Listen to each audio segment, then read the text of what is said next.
শরৎকাল আর সাথে দুর্গাপুজো কিন্তু চলেই এসছে।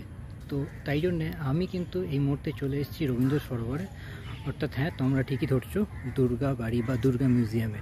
তো এই হচ্ছে প্রথম একটা, যেখানে কিছু দুর্গা ঠাকুরের মূর্তি রাখা রয়েছে, আর তার সাথে এই দিকে যেখানে আরও কিছু দুর্গা ঠাকুরের রাখা রয়েছে। তো চলো প্রথমে এটা থেকে শুরু করি। এখানে মোটামুটি আমি দেখলাম প্রায় 5-6টা রয়েছে, তার সাথে ওখানে কত রয়েছে সব কটা দেখবো আর তোমাদের সাথে।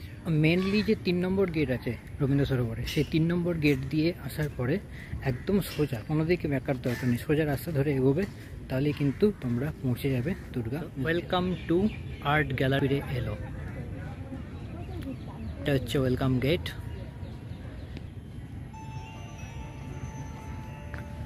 আমরা এন্ট্রি করছি। ফার্স্টেই দেখো, একদম প্রথমেই দেখতে পাবে মা ফিরে এলো লেখা রয়েছে। ওকে, সো এটা হচ্ছে বাঁ দিকে, এটা হচ্ছে ডান দিকে। তো ডান দিক থেকেই শুরু।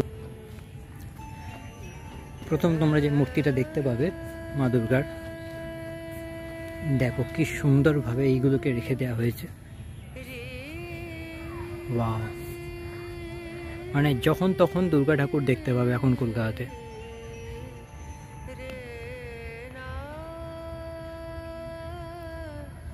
এখানে একটা কামানও রয়েছে। এবার তোমরা যেটা দেখছো সেটা হচ্ছে চেতলা অগ্রণী ক্লাবের 2017-তে শিল্পী ছিলেন ভবতোষ সুতার। দেখো কি সুন্দর মা দুর্গার এই প্রতিমাটা, কি মনোরম লাগছে, কি অসাধারণ লাগছে। শিল্পীর হাতের কাজ দেখেছো একবার, কি অপরূপ, তাই না?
আচ্ছা, এই মুহূর্তে তোমরা যে প্রতিমাটা দেখছো, এই প্রতিমাটা দেখো, ভালো করে দেখলে বুঝতে পারবে পুরো প্রতিমাটা কিন্তু চক দিয়ে তৈরি করা হয়েছে, নানান রকম আর নানান রঙের চক দিয়ে।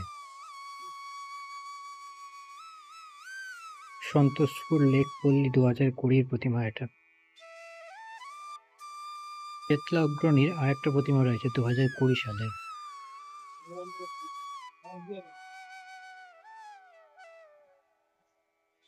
সম্মিলিত কালী পুজো সমিতি।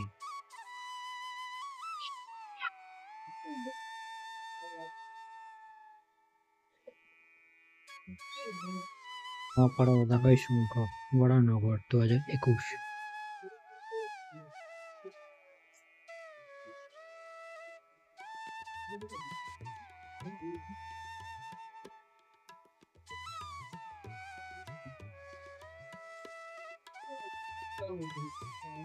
এবার দেখছো গল্ফ ট্রেন।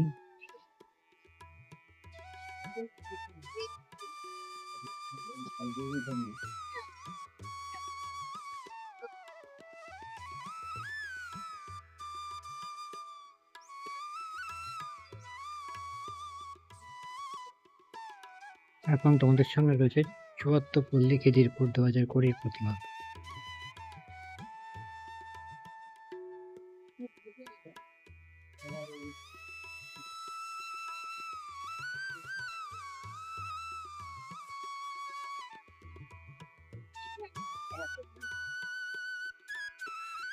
মণিপুর ৭৫ পল্লী ২০১৭।